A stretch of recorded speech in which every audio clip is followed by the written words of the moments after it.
Bueno, vamos a empezar esta sesión para la gloria de nuestro Dios. Vamos a abrir las Sagradas Escrituras en el libro de Juan, capítulo 10, versículo 22. Hoy nuestro tema que vamos a desarrollar en esta hora se llama la dedicación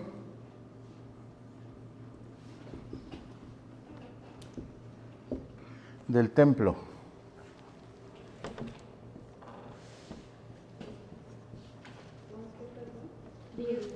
10, versículo 22. La dedicación del templo. Amén. Nuestro texto base van a ser dos. Juan 10, 22.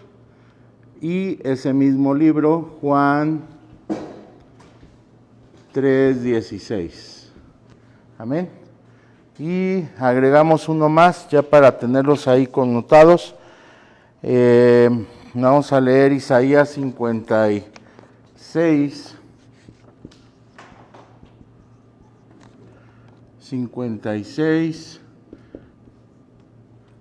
versículo 7.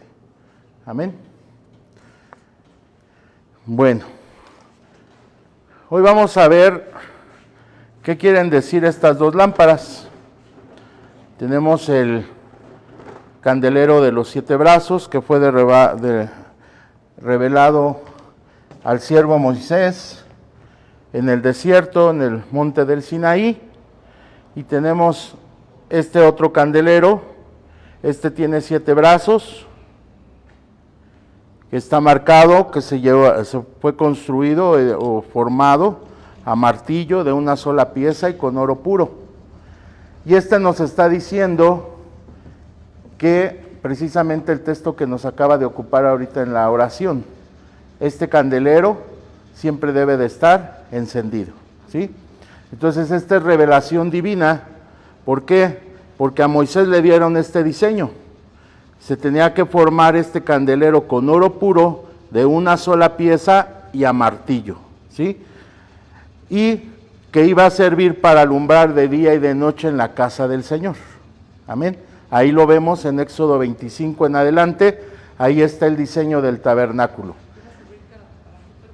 Para alumbrar de día y de noche en el tabernáculo de reunión, mientras el pueblo caminaba en el desierto. Amén. Entonces, la dedicación del templo, vamos a ver cuántos templos hubo. Número 1. Ya hablamos, el templo del Eterno que está en el Edén. A él sembró un huerto y ya estuvimos viendo dos sesiones qué características tenía el Edén, ¿verdad? Donde se maneja el tiempo de Dios, que donde predomina el Olam. El Olam es el tiempo de Dios en el cual no hay principio, Dios le bendiga, amén. No hay principio,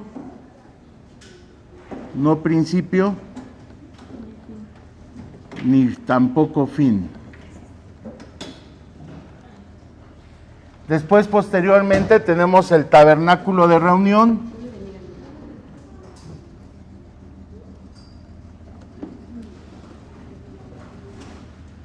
Revelado a su siervo Moisés. En Éxodo 25, dile a mi pueblo que me traiga oro, que me traiga utensilios, que me traiga lino fino, que me traiga especies aromáticas, que me traiga plata, que me traiga cobre, que me traiga oro. ¿Para qué? Para que hagan los utensilios, ¿verdad? Entonces aquí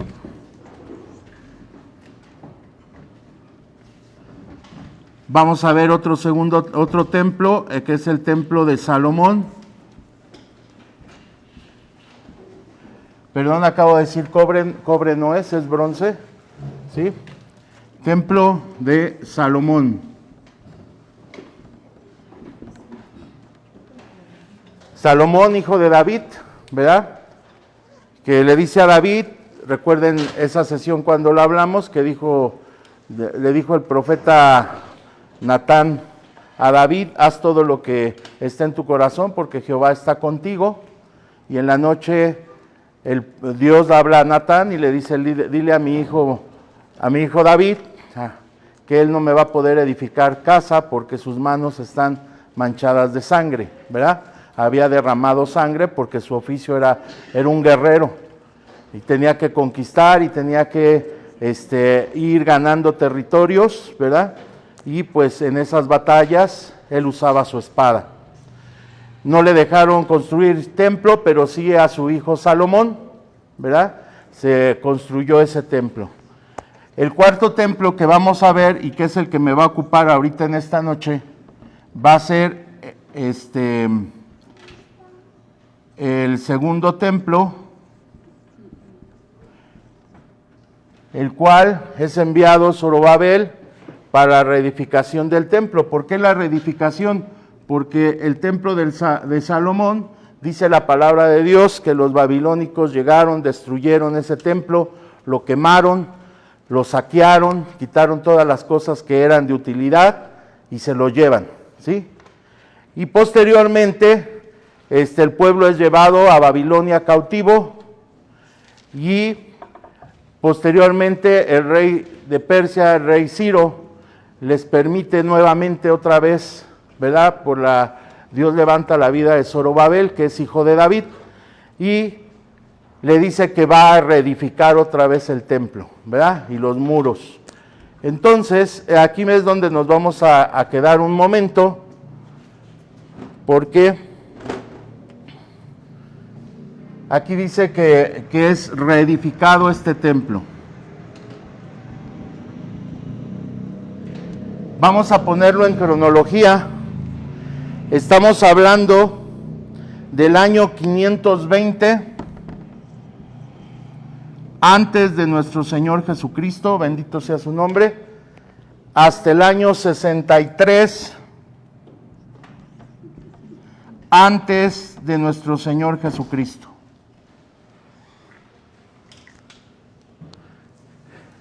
Entonces, todos estos templos, aquí todavía no estaba nuestro Señor Jesucristo, nos estamos ubicando en la historia, nos estamos ubicando en el tiempo, ¿verdad? Entonces, aquí los personajes principales, en el Edén, el Eterno con Adán y la varona; en el tabernáculo, el Eterno con Moisés, ¿verdad? Y todo el pueblo, inspirado por el Espíritu Santo para edificar casa a Jehová. En el templo de Salomón, el Eterno y el rey Salomón, que es el que tiene la bendición de levantar casa a nuestro Dios. Y para que nos demos más o menos una idea cómo era el tabernáculo, es esta edificación. La característica del tabernáculo es que era móvil, no era estático. No había una tierra específica donde debería de ser edificado el tabernáculo, sino que la nube de Dios se movía y en ese momento el pueblo de Israel entendía que tenía que levantar rápidamente sus tiendas de campaña, sus enramadas, sus hábitats eran prácticamente como un nómada. ¿Y cuánto tiempo duró esto? 40 años, ¿verdad? Entonces este tabernáculo es hecho en el desierto, ¿sí? Y después pasamos al que edifica el rey Salomón, y vean este ya no se puede mover, ¿verdad? Dios dio un lugar específico que es el monte Moriat, ¿sí? Donde está la piedra angular, y ahí se debería de tener siempre el lugar santísimo. Y ya es un lugar donde Dios establece para que todo el pueblo le alabe por los siglos de los siglos, que es Jerusalén. Amén. Entonces, aquí vemos la majestuosidad de este templo, y hablamos de majestuosidad porque Dios lo diseña también. En lugar de una menora, que es el candelero de los 7 brazos, ¿verdad? En estos templos se empiezan a edificar, pero ya de un tamaño, dice que que aproximadamente de 9 a 10 metros de altura, ¿sí? Y toda de oro puro, ¿verdad? Y lo importante es que tendría que estar iluminando de día y de noche este lugar, ¿sí? Pero este templo es quemado, es destruido por los babilónicos, ¿sí? El templo de Salomón es ultrajado por los babilónicos, ¿verdad? Y llegan, exterminan, se roban todos los tesoros de Jehová, no eran los tesoros de los israelitas ni el tesoro de la nación, sino que era el tesoro de Jehová. Y los babilónicos se llevan todo y también se llevan los utensilios del lugar del templo. En Babilonia, ¿verdad? El rey Nabucodonosor, ¿verdad? Empieza a hacer una persecución buscando exterminar al pueblo judío y a todo lo que imperaba para él, ¿sí? Y precisamente ahorita vamos a hacer énfasis en esto. Sí, hermana. Entonces este era el tercer templo. El templo, con estos, de acuerdo al orden que estamos llevando, dijimos que íbamos a tener 7 templos. Ahorita vamos a ver, número 1, el Edén, número 2, el tabernáculo, que lo vamos a iniciar a partir de enero, ¿sí? Prácticamente ver el tabernáculo, hermanos, yo creo que nos va a llevar todo el año, porque vamos a ver utensilio por utensilio cuál es la utilidad y por qué Dios lo diseñó. ¿Por qué?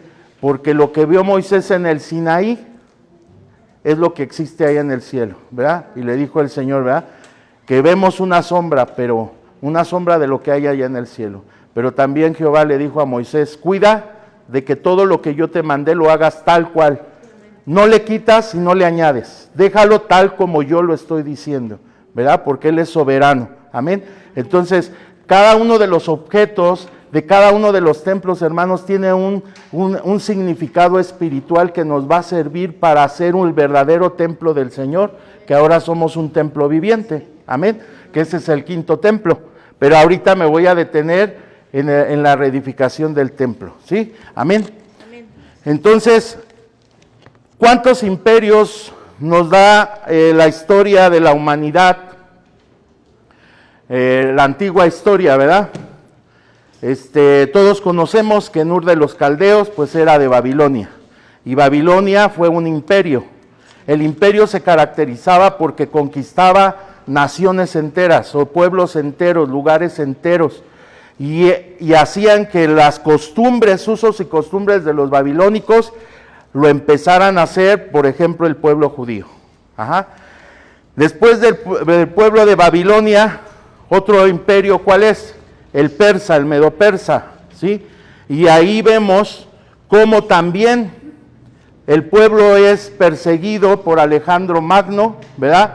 Fue un hombre que le llamaron también que era el anticristo. Solamente él vivió 33 años, era muy joven y él había conquistado todo lo que es Asia, lo que es África y lo que es hasta España.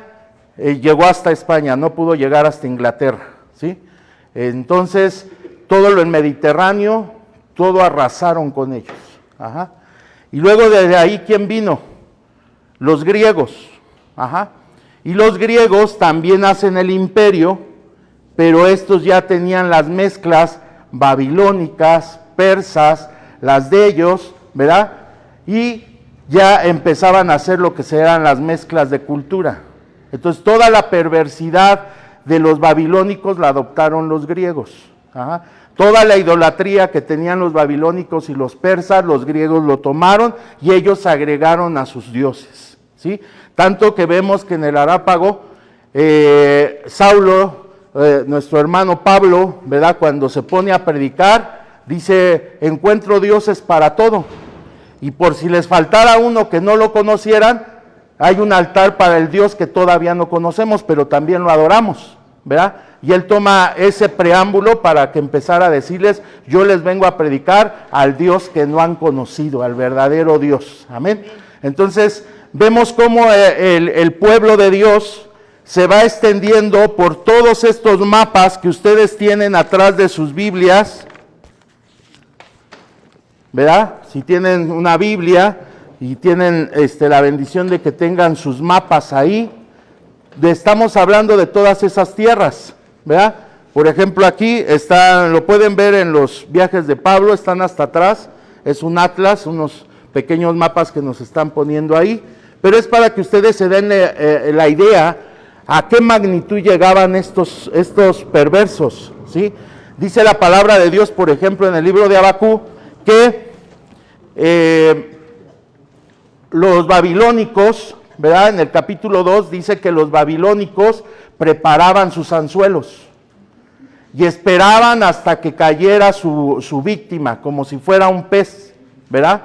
Y ya que mordían el anzuelo, lo jalaban, le desgarraban lo que es la prócipe del mismo pez, la desgarraban, pero si no amarraban el anzuelo, entonces ellos sacaban grandes redes, y entonces llegaban y arrasaban con todos y se traían a niños, a adultos, a mujeres, ancianos, a todos, ¿verdad? Y predominantemente los más débiles los mataban, ¿verdad? Los torturaban y los sacrificaban, y los más fuertes los usaban ¿para qué? Para que les hicieran todas sus grandes culturas, lo que dice ahorita el pueblo en la historia, ¿verdad? Que por ejemplo Babilonia pues tiene los jardines, ¿verdad? De Babilonia, pues es una de las 7 maravillas, el gran faro es una de las 7 maravillas que los hombres dicen que hicieron, pero todos esos lo hicieron los esclavos que iban conquistando. Amén. Pero a donde me quiero referir es que hoy voy a ver la dedicación del templo. Número 1. Número 2, ya que está cada uno de estos templos que estamos viendo aquí, fueron dedicados a Dios nada más, a Jehová, ¿sí? Se levantó un altar a Jehová, se sacrificaba desde el desierto, se sacrificaba por el primer sumo sacerdote que era Aarón, ¿verdad? Luego Eleazar, y así sucesivamente toda la casa de Aarón ministraba para que el sumo sacerdote cada año presentara sacrificio al Padre y que se levantara en alto las manos del sumo sacerdote cuando ya había acabado la expiación, el holocausto.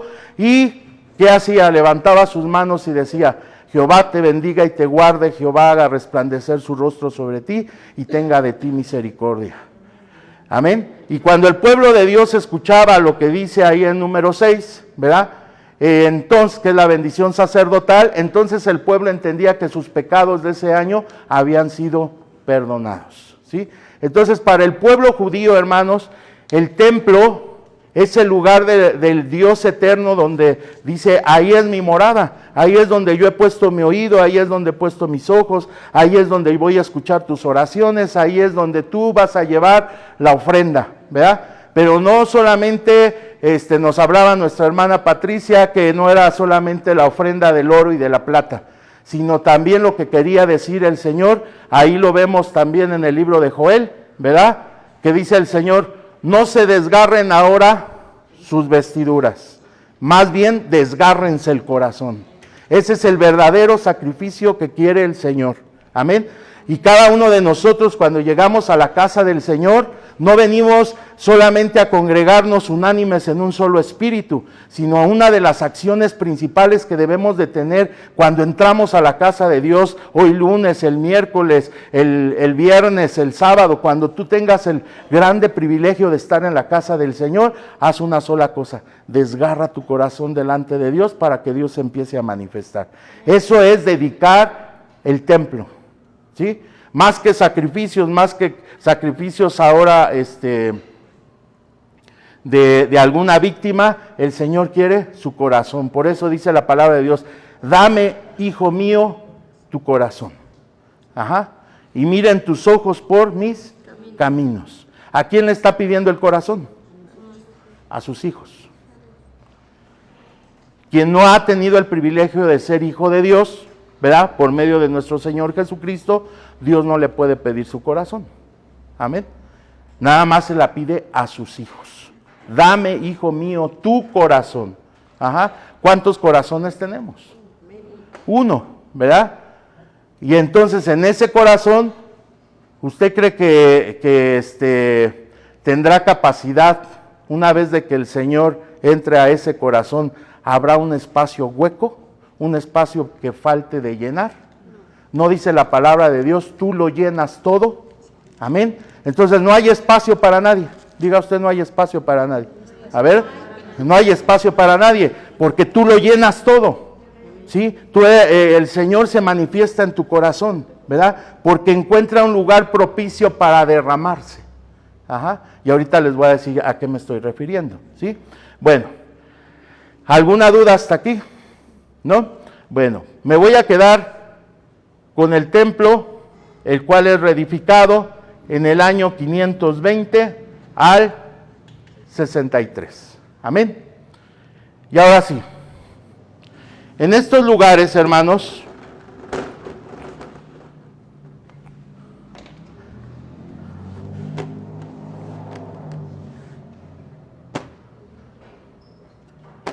¿cuándo se usó este? Este candelero se llama menora. Ajá. Y representa los 7 espíritus de Dios. Los 7 espíritus de Dios nos lo refiere el libro de Isaías en su capítulo 11, versículo número 2. ¿Sí? 1 y 2 ahí dice, el hijo de Isaí será como una caña, ¿verdad? Y después va a tener un brazo que es el espíritu de Jehová, ¿verdad? Luego el espíritu sabiduría, el espíritu de ciencia, el espíritu, ese 1, 2, 3, 4, vamos a leerlo para señalarlo uno por uno. Amén. Vamos todos juntos, todos vamos a buscar la palabra porque me interesa mucho que se lleve la palabra y que no quede ninguna duda. Entonces lo que voy a hacer ahorita, vamos a señalar los 7 brazos de la menora. Amén.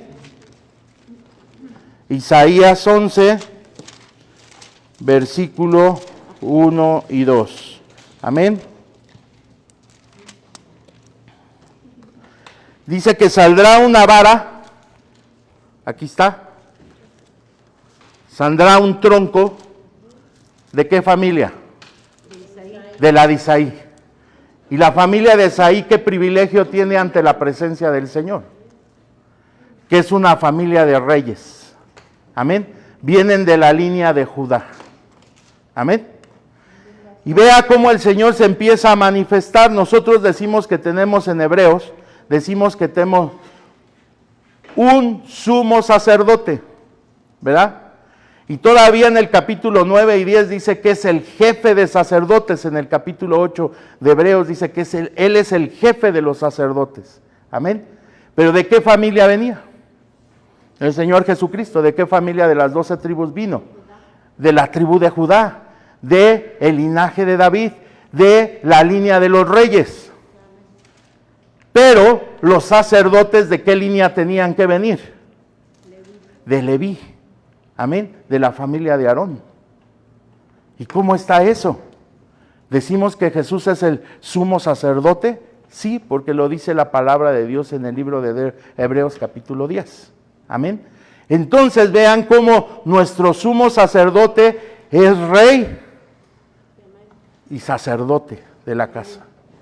Jesús es rey porque viene de la tribu de Judá, pero a la vez tiene todos los atributos de un sumo sacerdote. Amén. Y no viene de Leví. ¿Por qué? Porque dice la palabra de Dios que cuando se profanaron estos templos, el Señor desechó por un momento a la tribu de Leví y llamó a los de Judá. En este caso es el Señor Jesucristo. Amén. Ahora, ¿ya lo tenemos? Ese es el origen de esta caña. Número 2, ¿sí? Dice, vamos al 2, y reposará sobre él el Espíritu. ¿Se acuerdan qué dice Isaías 61:1? El Espíritu de Jehová está sobre mí, el Espíritu Santo está reposando sobre el Señor Jesucristo. Amén.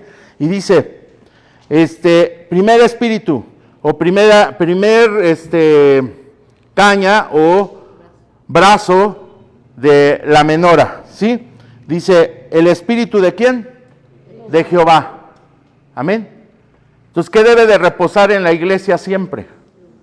El espíritu de Jehová. ¿qué debe de reposar en tu vida todos los días? El Espíritu de Jehová. ¿Qué debe de reposar el Señor en tu familia? El Espíritu de Jehová. Amén. Brazo 1. Brazo 2. ¿Quién sigue? La sabiduría. El texto de la sabiduría. El principio de la sabiduría es el temor a Jehová. Yo tengo temor a Jehová, empiezo a tener sabiduría, pero no es la sabiduría humana, sino es la sabiduría que solamente viene de Dios, del Espíritu Santo. Amén. Brazo 3. ¿Quién sigue? Inteligencia. El espíritu de inteligencia. Inteligencia humana solamente, no, es la del Espíritu, ¿verdad? Por eso tenemos un Dios sabio, un Dios inteligente, un Dios que sabe qué nos conviene y cuándo nos conviene. Cuando nos dice no, y Él tiene una razón que ni le preguntamos por qué me dijo no, pero yo no pregunto, pero sé que Él sí tiene la inteligencia gloriosa para poder dirigir mi vida. Por arriba de Él, nadie. Amén. Entonces el Espíritu Santo tiene esa función actualmente en la iglesia, hermanos. ¿En qué brazo voy? En el 4. El espíritu de consejo. Amén. ¿Consejo humano o consejo divino? ¿Qué prefieres escuchar? ¿Qué te puedo decir de acuerdo a mi vida, a mi corta vida en 50 años? ¿O qué te podemos aconsejar a través de la bendita palabra de nuestro Dios? Porque mi experiencia, por muy buena que sea y por muy consagrada que sea, perece, ¿verdad? Pero el consejo de Dios permanece para siempre. Amén. Amén. Esto no perecerá, ¿sí? Porque dice, cielo y tierra pasará, mas tu palabra permanecerá para siempre. Amén. Entonces, este es el cuarto brazo. El quinto brazo, ¿cuál me dice aquí que es? De poder. El quinto es el poder. ¿El poder de qué?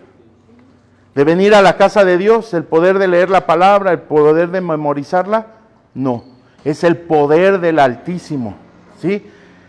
Aquel Dios glorioso que nos dijeron en Génesis 1, ¿verdad? Que hizo las cosas de la nada, ¿verdad? Ese es el poder de Dios, ¿verdad? Él llama las cosas como si ya existieran, aunque no haya nada. Amén. Y con su sola palabra puede hacer que pueda nacer un niño, que puedas tener vida, que puedas tener salud, que puedas tener vida eterna por el poder de su palabra. Podemos ver las cosas terrenales, lo que yo necesito aquí en la tierra, pero ese poder se ve aquí en la tierra, pero el Señor, su poder es más grande que eso, ¿verdad? Y nos puede llevar a la vida eterna. Amén. Entonces el poder del Espíritu Santo es con lo que se debe de mover la iglesia. Amén. En estos tiempos la iglesia se tiene que mover en el poder del Espíritu Santo. Amén. Les comentaba unas cosas a nuestros hermanos el día sábado y les decía 1, 2, 3, 4, 5, ¿verdad? El número 5, ¿qué quiere decir? Gracia, ¿sí? Y el número 5, estamos ahorita en el periodo de la gracia.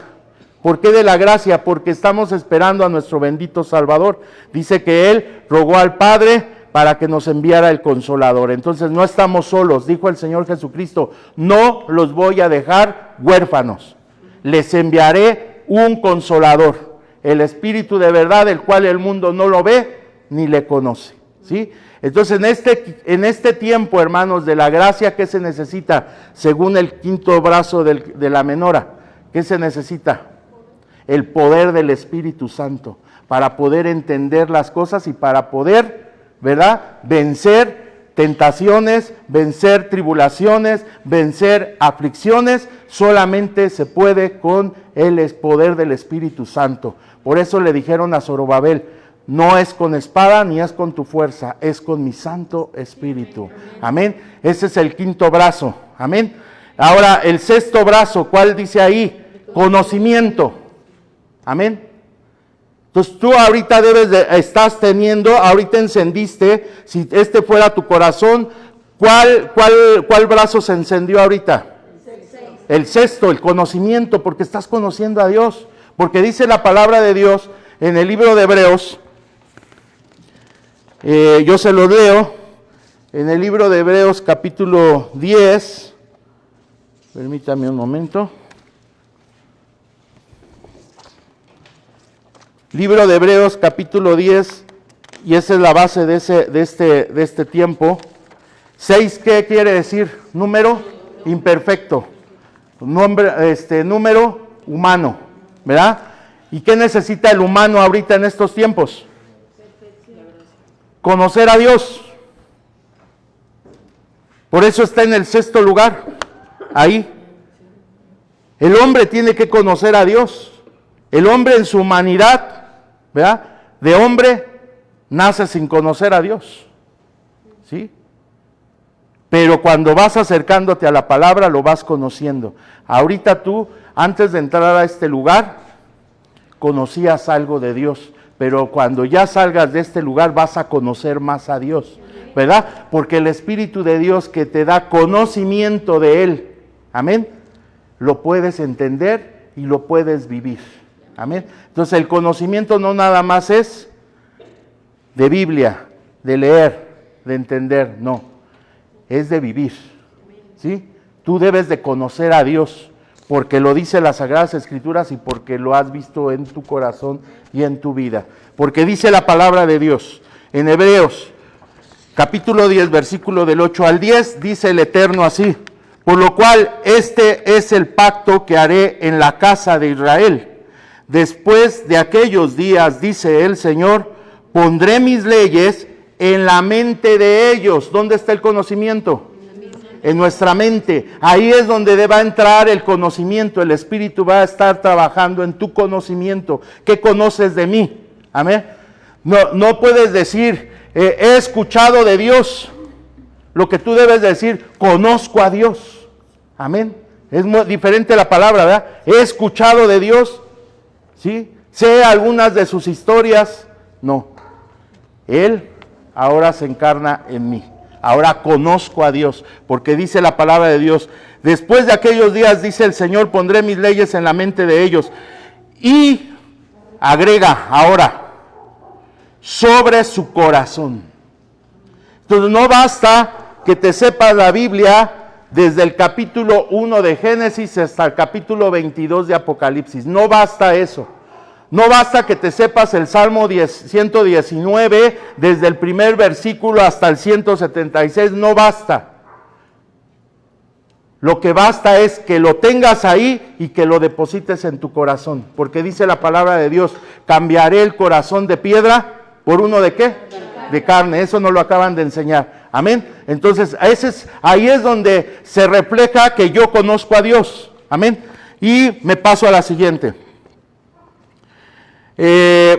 Dice, y seré a ellos por Dios, y ellos me serán a mí por pueblo. Amén. Ahora somos el pueblo de Dios, no por nuestras obras, sino por las obras alcanzadas por nuestro bendito Salvador, nuestro Señor Jesucristo, a su nombre la gloria.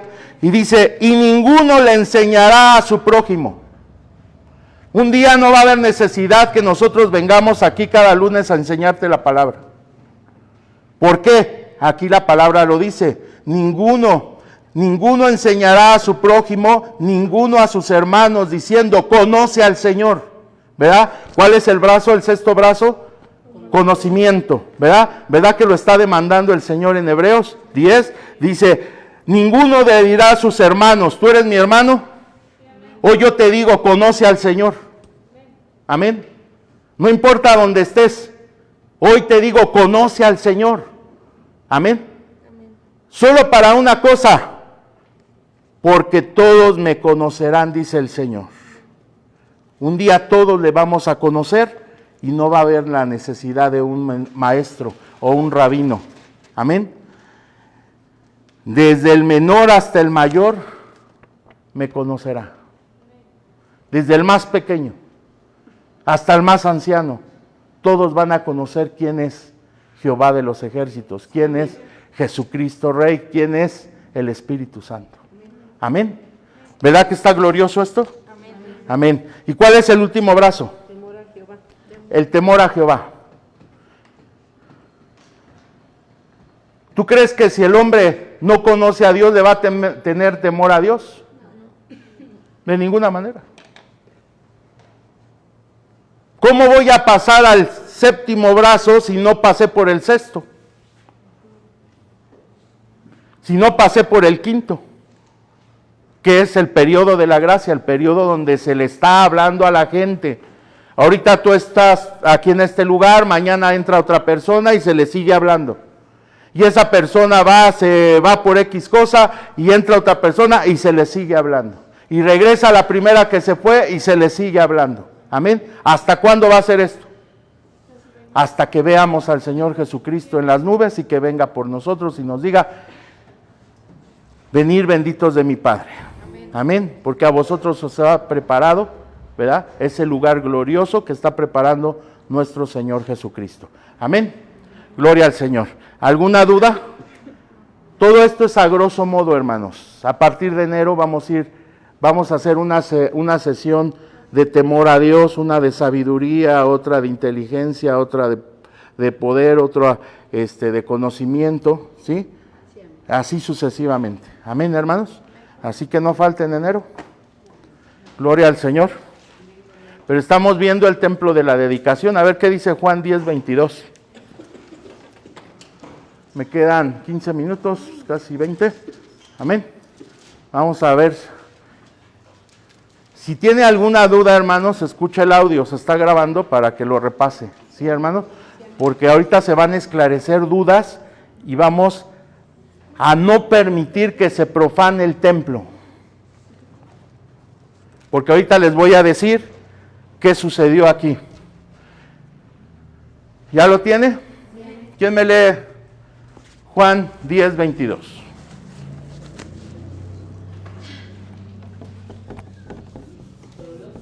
Ajá, que lo tenga, por favor. Los judíos rechazan a Jesús. Celebrábase en Jerusalén la fiesta de la dedicación, era invierno. Amén. ¿Qué se celebraba en Jerusalén? Fiesta de la dedicación. La fiesta de la dedicación. Pero ¿cómo va a haber una fiesta de dedicación si ya les dije que estaba en el 532, ya se había reedificado el templo y ya se había dedicado? ¿Por qué había esa fiesta? Ahora, léanme el 23, ahí el versículo 23, ¿quién estaba ahí cuando se estaba celebrando? Estaba el Señor Jesucristo, ¿está de acuerdo? ¿Sí dice ahí? Bueno, aquí les tengo Juan 10:22 en más de 25 Biblias. Aquí vienen los textos, más de 25 Biblias diferentes. Amén. Desde la Septuaginta, ¿verdad?, hasta la que quiera de la 2000, la del lenguaje actual, Torres Amat, la del Oso, la de Jerusalén, todas vienen aquí. Y todos dicen que pasó este hecho, ¿sí? El versículo 23, ¿quién nos dice ahí como personaje que estaba participando en esa fiesta? ¿Y quién es Jesús? Nuestro Salvador, bendito sea su nombre. ¿Sí? Entonces no es una fiesta extraña, ¿verdad? Ni es una fiesta pagana. Porque si el Señor Jesucristo hubiera visto que eso correspondía al mundo, ¿usted cree que hubiera ido? No. Porque dice que, dijo, cuando lo estaban enjuiciando, dijo, le dijeron, ninguna culpa hallo en él. Amén. Nada imperfecto hallo en él. ¿Qué quiere decir? Que el Señor nunca tuvo el grave problema que nosotros tenemos, el llamadito pecado, ¿verdad? ¿Sí? Él es puro, santo. Se supo conservar los 33 años y medio que vivió en esta tierra, apartado del mal. Y precisamente dedicación, ¿qué quiere decir? Dedicado a Dios, separado a Dios, a nadie más. No hay inquilinos ahí. El templo de Dios es habitado por Dios exclusivamente. No hay quien pueda ocupar su lugar. Porque si hay alguien que ocupa un lugar, se llama profanación del altar. Amén. Entonces él fue a esa fiesta, fue a Jerusalén. ¿Dónde estaba Jerusalén? Ya dijimos, ¿verdad? Donde estaba el templo reedificado. Pero fíjese que estas tres fiestas se celebraban en tres lugares distintos. Número 1, en Egipto. Número 2, en Jerusalén. Y en un lugar que se llama Qumran, que es el Mar Muerto. Entonces, esta dedicación del templo se llevaba en tres lugares.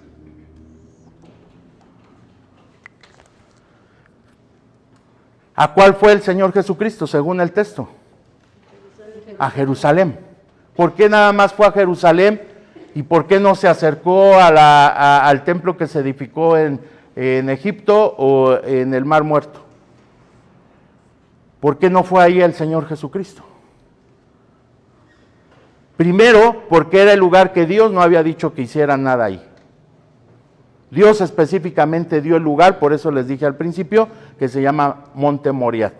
Y en el Monte Moriat es donde está el templo de Dios. Amén.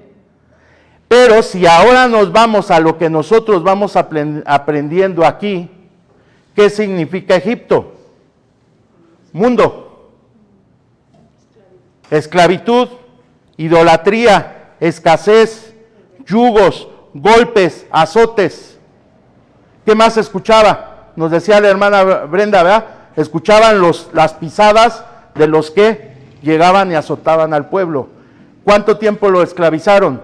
400 años. ¿Sí? Y aquí voy a anotar ese 400 años de esclavitud. ¿Qué tenía que ir a hacer el Señor Jesucristo a Egipto cuando le dijo al Señor, no te regreses a Egipto? Al mundo pagano, a las costumbres y a los usos, a las cosas que son abominación, desoladora para Dios. ¿Por qué es de abominación? Porque tú tienes este altar aquí puesto en este lugar, bendito sea su nombre, ¿sí? ¿A ti te gustaría que ahorita viniera una abominación, la que tú quieras? Que viniera un grupo, el mejor grupo del mundo, que ni me sé quién sea ahorita, ¿sí? Y que venga a hacer su tocada aquí. ¿Tú permitirías que se subiera al altar y que empezaran a tocar cosas del mundo? ¿Qué harías tú? Yo los bajo, yo no sé, yo los bajo. ¿Por qué? Porque están profanando el templo del Altísimo, hermanos. La casa de Dios. Este altar fue edificado para adorar a Dios, para que tú vengas y te dobles tus rodillas y el Señor escuche tu oración y el Señor te contesta, bendito sea su nombre. Amén. ¿Sí? Para eso es hecho el altar. Pero si eso te despierta el lugar porque tú lo ves iluminado con sonido, etcétera, lo que Dios nos ha dado, bendito sea su nombre, ¿sí? Ahora me voy a un lugar, a un corazón de carne. Ese es tu corazón. Y hoy el Señor quiere que dediques ese templo. Que tú le digas, ¿sabes qué? Aquí no se va a adorar a dioses ajenos. Llámese quien sea, persona, hombre, mujer, no se adora. Porque este altar es edificado para ti. Por eso el Señor Jesucristo no fue a Egipto, porque en Egipto estaba la corruptela.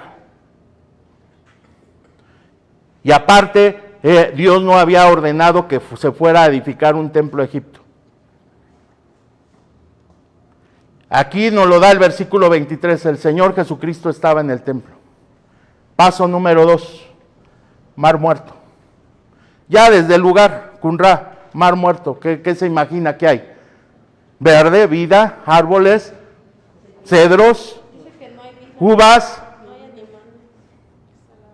En ese tiempo era muerto. ¿Pero por qué es muerto, hermanos? ¿Usted sabe de dónde viene esa agua que va al Mar Muerto? ¿Alguien se acuerda de ese salmo que dice, mirad que tan bueno y delicioso es habitar los hermanos juntos en armonía? ¿Verdad? Es como el buen óleo, que baja ¿de dónde? del monte Hermón.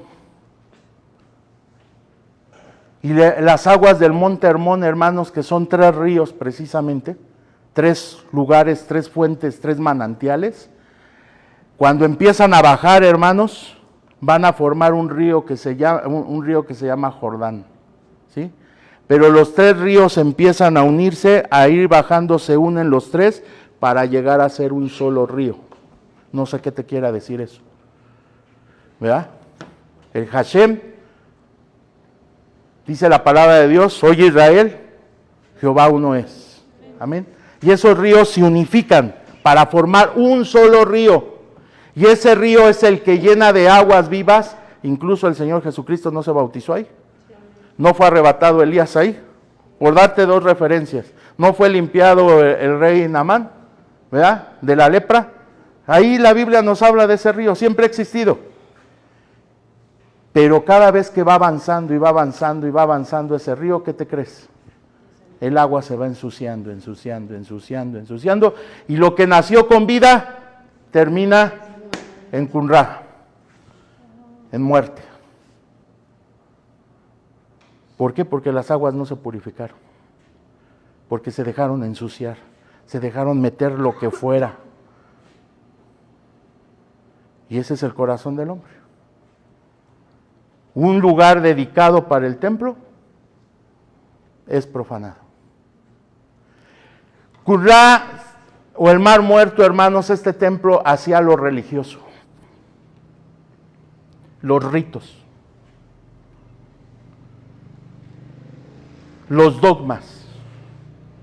A Dios se le debe de adorar de tal a tal minuto, no te puedes pasar de tal a tal minuto, no puedes hablar esto, solamente puedes hablar esto. Empezaban a condicionar. Dios se va a mover en los ritos. Para mayor ejemplo, los fariseos. Para mayor ejemplo, los escribas. ¿No estuvo siempre lidiando el Señor Jesucristo en esta tierra con ellos dos? ¿No les dijo sepulcros emblanquecidos? ¿No les dijo nidos de víboras? Por fuera muy blancos, pero por dentro están podridos. ¿Por qué? Porque su corazón siguió siendo de piedra, no por otra cosa. Hubo fariseos que se pudieron haber convertido. Hubo maestros de la ley que se convirtieron. Ahí está Nicodemo. Nicodemo, te es necesario nacer de nuevo. Amén. Entonces, Dios no se mueve en la religiosidad, en los hábitos, en el perfeccionismo, en que tienes que hacerlo así si Dios no se manifiesta. Dios no se mueve ahí, por eso Jesús no fue a este lugar. Jesús se quedó en Jerusalén. ¿Para qué? Para hacer un corazón nuevo. Termino con esto.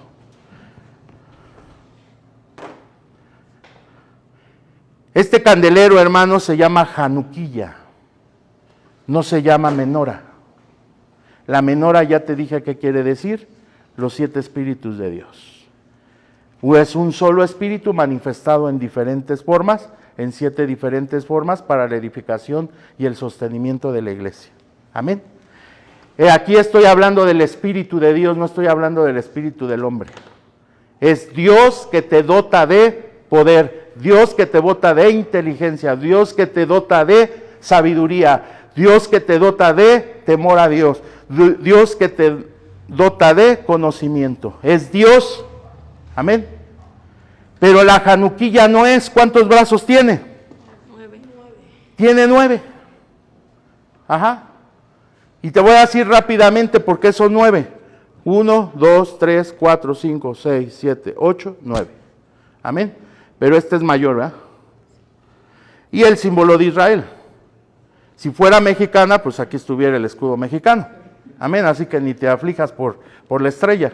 En la estrella de David, tú ves la bandera de Israel y ellos se identifican con su estrella de David. Así es su bandera y es conocida a nivel mundial y se sabe que es un país, bendito sea el Señor, a partir de 1946, cuando es reconocido como nación, ¿verdad? Aprender de la higuera cuando las ramas están tiernas, ¿verdad? Y esto quiere decir que la rama ya está tierna, que el pueblo de Israel ya es una nación, bendito sea su nombre, y es una nación que fue lograda en un solo día. Ayer no era nación, antes de que acabara el día, ya fue nación. Mañana ya amanecen como nación, así es el poder de Dios. Cuando una nación se puede llevar años, no sé, décadas, ¿verdad? Entonces por eso tiene la estrella, ¿sí? Me regreso. ¿Cuántos brazos son? 9. Ok. ¿Cuánto es el tiempo de la gestación del ser humano en el vientre de una mujer? 9 meses. Amén. Enero, febrero, marzo, abril, mayo, junio, julio, agosto, septiembre. ¿Habrá menoras o habrá januquillas de 10 brazos? No. ¿De 11, de 12 brazos? No. Te hago una pregunta. ¿Tú sabes que el Verbo se hizo carne? Amén. Y habitó entre nosotros. Amén. Juan 1:14. Amén. Para anótalo porque es Juan 1:14. ¿Sí?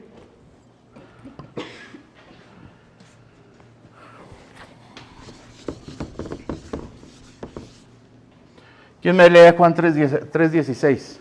Porque de tal manera amó Dios al mundo que dio a su Hijo unigénito. Ya hasta ahí me quedo. ¿Cuándo te lo dio? Juan 3:16 tiene fecha de cumplimiento. ¿Sí? Y te lo voy a decir con Lucas 1:35. Anótalo, por favor. Lucas 1:35.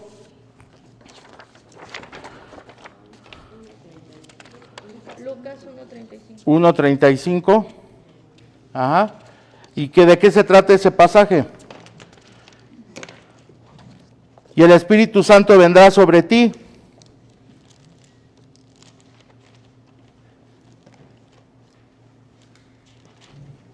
Respondiendo el ángel le dijo, el Espíritu Santo vendrá sobre ti y el poder del Altísimo te cubrirá con su sombra.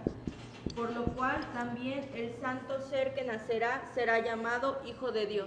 Amén. Entonces vino el Espíritu Santo sobre María, ¿verdad? Entonces vino en Juan 3:16, Dios me da a su Hijo. ¿Y cuándo me lo da? En Lucas 1:35, del 31 al 35, ¿sí?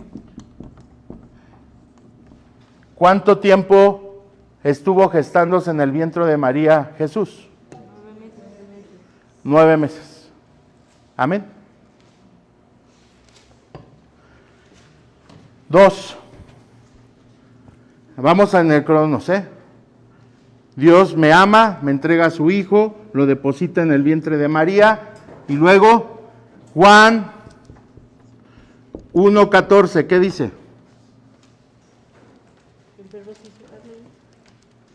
Y aquel Verbo fue hecho carne y habitó entre nosotros, y vimos su gloria, gloria como el unigénito del Padre. Amén. ¿Cuánto tiempo tuvo que pasar de Lucas 1:35 a Juan 1:14? ¿Cuánto tiempo tuvo que pasar? 9 meses.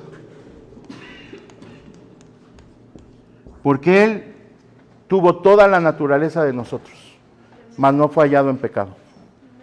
Amén. El santo ser que ha de nacer se llamará ¿cómo? Jesús. Amén. Bueno, a esto le llamamos tabernaculización. El Verbo se hizo carne. ¿Sí? Él baja del cielo, es depositado en el vientre de María y empieza a tener la formación del ser humano en la naturaleza. Por lo tanto, aunque Él venía dado por el Padre, no se pudo haber omitido estos 9 meses. Amén. Ahora, ¿cuándo se nos dio al Señor Jesucristo sin la fiesta de los tabernáculos? ¿En qué meses? Septiembre. Cuéntenme por favor 9 meses hacia atrás. ¿Qué mes le da? Diciembre. Amén. Entonces en diciembre es cuando el Espíritu Santo viene sobre María. No es el nacimiento ahorita, o sea que ni se preocupen. Pero sí es el cumplimiento de Juan 3:16, porque de tal manera me amó, que me dio a su Hijo unigénito, para que no me pierda y tenga vida eterna. Amén. Entonces, esto es, la gestación no se puede manipular, ¿está de acuerdo? Todos los seres humanos nacen a los 9 meses. Si les ocurre pasarse otro mes, se mueren. Si nacen a los 7 meses, corren peligro de muerte. El tiempo perfecto de Dios son 9 meses. Amén. Entonces, de septiembre para diciembre, ¿cuántos meses me da? 9. ¿Sí? Ahora, imagínense una persona, imagínense a su mamá cuando le dieron la noticia que usted ya estaba dentro de su vientre. ¿Cómo se pondría su mamá?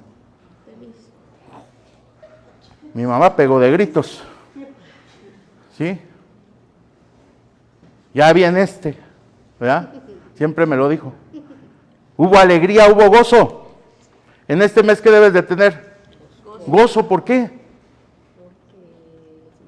Porque de tal manera me amó que dio a su Hijo unigénito. ¿Sí? Por eso dice la palabra de Dios que era invierno. El invierno, ¿cuándo va a empezar? 21 de diciembre. ¿Sí? ¿Alguna duda? Son cosas que no podemos mover independientemente del calendario que quieran hablar. La genética humana es para 9 meses, punto. ¿Sí? Entonces es un mes de alegría. Pero ¿cuándo se profanó el templo? Te digo rápidamente. Isaías 56:7. ¿Qué dice?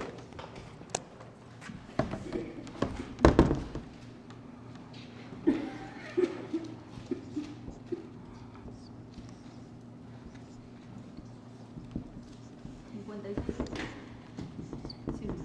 56:7. Yo los llevaré a mi santo monte y los recrearé en mi casa de oración.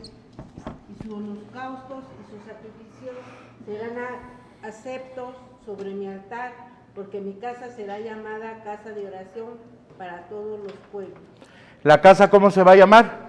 Casa de oración. ¿Y qué va a haber en la casa de oración? Holocaustos y sacrificios. ¿Y qué es lo más importante de todo eso?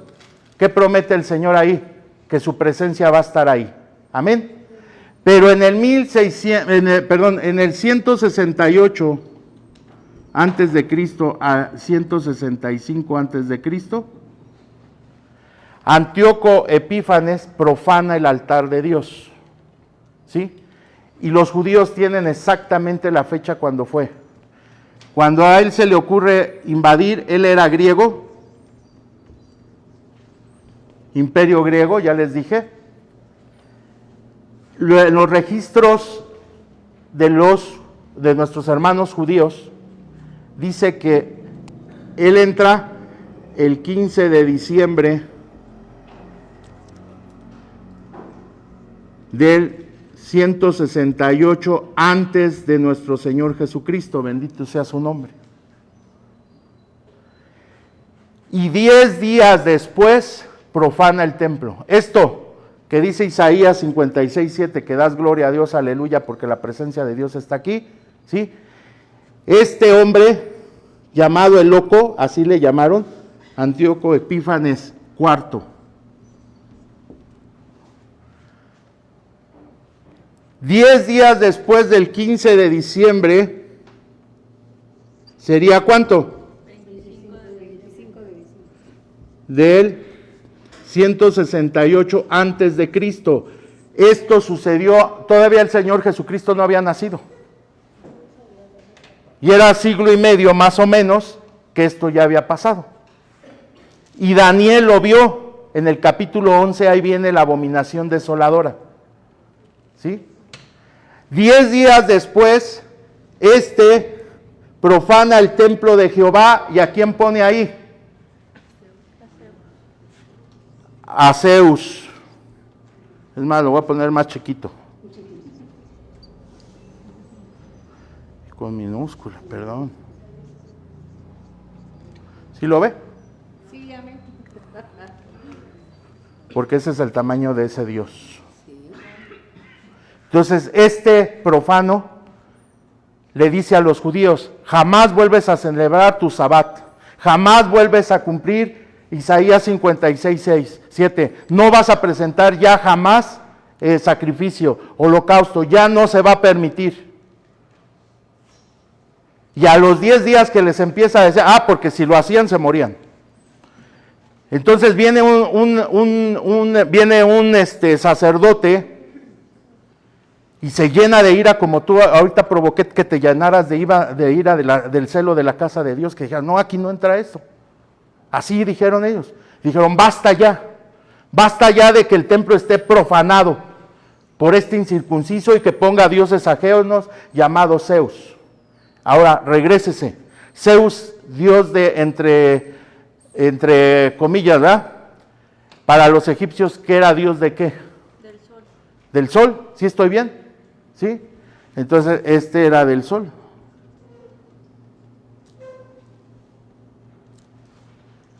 Y el día 25 de diciembre del año 168 antes de nuestro Señor Jesucristo, en lugar de llevar sangre de un cordero, lleva la sangre de un cerdo y profana el altar. ¿Quieres festejar algo el 25 de diciembre? Plenamente documentado con escritos históricos y con Biblia. Por los registros históricos que tiene el pueblo hebreo. Ese día fue cuando fue profanado el templo, el segundo templo.